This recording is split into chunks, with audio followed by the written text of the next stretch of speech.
नमस्कार मेरे प्यारे दोस्तों, आप सभी का स्वागत है। दोस्तों, हम सबके मन में यह जिज्ञासा उठती रहती है कि क्या मृत्यु के बाद पुनः जन्म मिलता है? यह जानने की इच्छा बार-बार हमारे मन में उत्पन्न होती है। तो इस वीडियो में हम आपके लिए लेकर आए हैं 10 ऐसे रहस्य जो बताएंगे कि क्या मृत्यु के बाद पुनः जन्म मिलता है? तो चलिए दोस्तों, वीडियो को शुरू करते हैं। मेरे प्यारे दोस्तों, जो जन्मा है वह मरेगा ही, चाहे वह मनुष्य हो, देव हो, पशु या पक्षी, सभी को मरना है। ग्रह और नक्षत्रों की भी आयु निर्धारित है और हमारे इस सूर्य की भी। पुनर्जन्म की धारणा सिर्फ भारत के धर्मों में ही पाई जाती है, जबकि पश्चिम के धर्म इस सिद्धांत को नहीं मानते हैं। परंतु सवाल यह है कि क्या मृत्यु के बाद पुनर्जन्म मिलता है और पुनर्जन्म आखिर होता क्या है? दोस्तों, उससे पहले कि अगर आप हमारे चैनल में नए हैं तो चैनल को सब्सक्राइब कर लें और वीडियो को लाइक ज़रूर करें और अपने दोस्तों के साथ शेयर करना ना भूलें। तो चलिए दोस्तों, जानते हैं कि आखिर यह पुनर्जन्म होता क्या है। पहला रहस्य, 30 सेकंड में अगला जन्म। उपनिषदों के अनुसार एक क्षण के कई भाग कर दीजिए, उससे भी कम समय में आत्मा एक शरीर छोड़ तुरंत दूसरे शरीर को धारण कर लेता है। यह सबसे कम समयावधि है। सबसे ज्यादा समयावधि है 30 सेकंड। परंतु पुराणों के अनुसार यह समय लंबा की हो सकता है, 3 दिन, 13 दिन, सवा माह या सवाल साल। इससे ज्यादा जो आत्मा नया शरीर धारण नहीं कर पाती है, वह मुक्ति हेतु धरती पर ही भटकती है, स्वर्गलोक चली जाती है, पितृलोक चली जाती है या अधोलोक में गिरकर समय गुजारती है। दूसरा रहस्य, प्राणवायु से जुड़ा संबंध। सूक्ष्म शरीर को धारण किए हुए आत्मा का स्थूल शरीर के साथ बार बार संबंध टूटने और बनने को पुनर्जन्म कहते हैं। इसका उत्तर जन्म के उत्तर में ही छिपा हुआ है। दरअसल सूक्ष्म शरीर और स्थूल शरीर के बीच जो प्राणों का संबंध स्थापित है, उसका संबंध टूट जाना ही मृत्यु है और उसका जुड़ जाना ही पुनर्जन्म है। 3 मुक्त जरूरी। कर्म और पुनर्जन्म एक दूसरे से जुड़े हुए हैं। कर्मों के फल के भोग के लिए ही पुनर्जन्म होता है तथा पुनर्जन्म के कारण फिर नए कर्म संग्रहित होते हैं। इस प्रकार पुनर्जन्म के 2 उद्देश्य हैं। पहला, यह कि मनुष्य अपने जन्मों के कर्मों के फल का भोग करता है, जिससे वह उनसे मुक्त हो जाता है। दूसरा, यह कि इन भोगों से अनुभव प्राप्त करके नए जीवन में इनके सुधार का उपाय करता है, जिससे बार बार जन्म लेकर जीवात्मा विकास की ओर निरंतर बढ़ती जाती है तथा अंत में अपने संपूर्ण कर्मों द्वारा जीवन का क्षय करके मुक्तावस्था को प्राप्त होती है। चौथा रहस्य, दूसरे जन्म की जाति। पुनर्जन्म के बाद मिलती है कौन सी योनि, यह सभी सोचते होंगे। जन्म को जाति भी कहा जाता है, जैसे उदास्पति जाति, पशु जाति, पक्षी जाति और मनुष्य जाति। कर्मों के अनुसार जीवात्मा जिस शरीर को प्राप्त होता है, वह उसकी जाति कहलाती है। यदि अच्छे कर्म किए हैं तो कम से कम मनुष्य से नीचे की जाति नहीं मिलेगी। बुरे कर्म किए हैं तो कोई गारंटी नहीं। पांचवा रहस्य, पुनर्जन्म पर शोध। गीता प्रेस गोरखपुर ने भी अपनी एक किताब परलोक और पुनर्जन्मांक में ऐसी कई घटनाओं का वर्णन किया है, जिससे पुनर्जन्म होने की पुष्टि होती है। वेदमूर्ति तपोनिष्ठ पंत श्री राम शर्मा आचार्य ने एक किताब लिखी है, पुनर्जन्म एक ध्रुव सत्य। इसमें पुनर्जन्म के बारे में अच्छी विवेचना की गई है।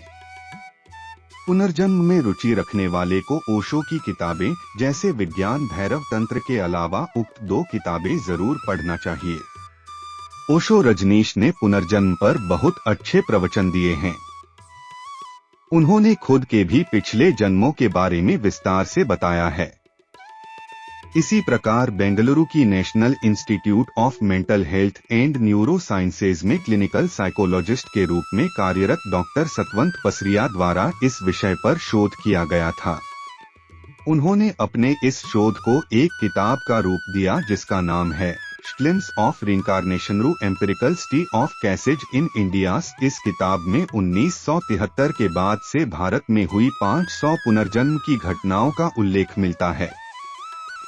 आधुनिक युग में पुनर्जन्म पर अमेरिका की वर्जीनिया यूनिवर्सिटी के वैज्ञानिक डॉक्टर इयान स्टीवेंसन ने 40 साल तक इस विषय पर शोध करने के बाद एक किताब रिइंकार्नेशन एंड बायोलॉजी लिखी थी, जिसे सबसे महत्वपूर्ण शोध किताब माना गया है। 6-8 कारणों से लेती आत्मा पुनर्जन्म। 1. भगवान की आज्ञा से। भगवान किसी विशेष कार्य के लिए महात्माओं और दिव्य पुरुषों की आत्माओं को पुनः जन्म लेने की आज्ञा देते हैं। 2. पुण्य समाप्त हो जाने पर संसार में किए गए पुण्य कर्म के प्रभाव से व्यक्ति की आत्मा स्वर्ग में सुख भोगती है, और जब तक पुण्य कर्मों का प्रभाव रहता है वह आत्मा दैवीय सुख प्राप्त करती है। जब पुण्य कर्मों का प्रभाव खत्म हो जाता है तो उसे पुनः जन्म लेना होता है। 3. पुण्य फल भोगने के लिए कभी कभी किसी व्यक्ति द्वारा अत्यधिक पुण्य कर्म किए जाते हैं और उसकी मृत्यु हो जाती है, तब उन पुण्य कर्मों का फल भोगने के लिए आत्मा पुनः जन्म लेती है। 4. पाप का फल भोगने के लिए। 5. बदला लेने के लिए आत्मा किसी से बदला लेने के लिए पुनर्जन्म लेती है। यदि किसी व्यक्ति को धोखे से, कपट से या अन्य किसी प्रकार की यातना देकर मार दिया जाता है तो वह आत्मा पुनर्जन्म अवश्य लेती है। 6. बदला चुकाने के लिए। 7. अकाल मृत्यु हो जाने पर। 8. अपूर्ण साधना को पूर्ण करने के लिए। इस तरीके से जाने आप अपना पिछला जन्म। जब चित्त स्थिर हो जाए अर्थात मन भटकना छोड़कर एकाग्र होकर श्वासों में ही स्थिर रहने लगे, तब जाति स्मरण का प्रयोग करना चाहिए। जाति स्मरण के प्रयोग के लिए ध्यान को जारी रखते हुए आप जब भी बिस्तर पर सोने जाएं तब आंखें बंद करके उल्टे क्रम में अपनी दिनचर्या के घटनाक्रम को याद करें। जैसे सोने से पूर्व आप क्या कर रहे थे, फिर उससे पूर्व क्या कर रहे थे, तब इस तरह की स्मृतियों को सुबह उठने तक ले जाएं। दिनचर्या का क्रम सतत जारी रखते हुए मेमोरी रिवर्स को बढ़ाते जाएं। ध्यान के साथ इस जाति स्मरण का अभ्यास जारी रखने से कुछ माह बाद जहां मेमोरी पावर बढ़ेगा, वहीं नए नए अनुभवों के साथ पिछले जन्म को जानने का द्वार भी खुलने लगेगा।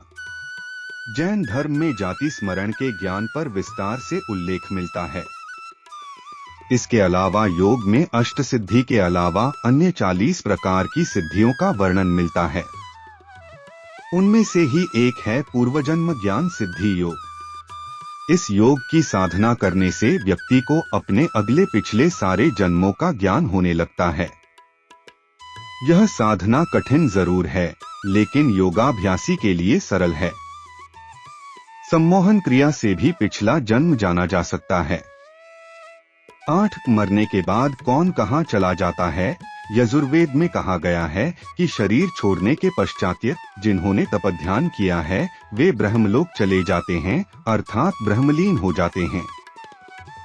कुछ सत्कर्म करने वाले भक्तजन स्वर्ग चले जाते हैं। स्वर्ग अर्थात वे देव बन जाते हैं। राक्षसी कर्म करने वाले कुछ प्रेत योनि में अनंत काल तक भटकते रहते हैं और कुछ पुण्य धरती पर जन्म ले लेते हैं। जन्म लेने वालों में भी जरूरी नहीं कि वे मनुष्य योनि में ही जन्म लें। गति कई प्रकार की होती है। प्रेत योनि में जाना एक दुर्गति है। 9. जन्म चक्र। पुराणों के अनुसार व्यक्ति की आत्मा प्रारंभ में अधोगति होकर पेड़ पौधे, कीट पतंगे, पशु पक्षी योनियों में विचरण कर ऊपर उठती जाती है और अंत में वह मनुष्य वर्ग में प्रवेश करती है।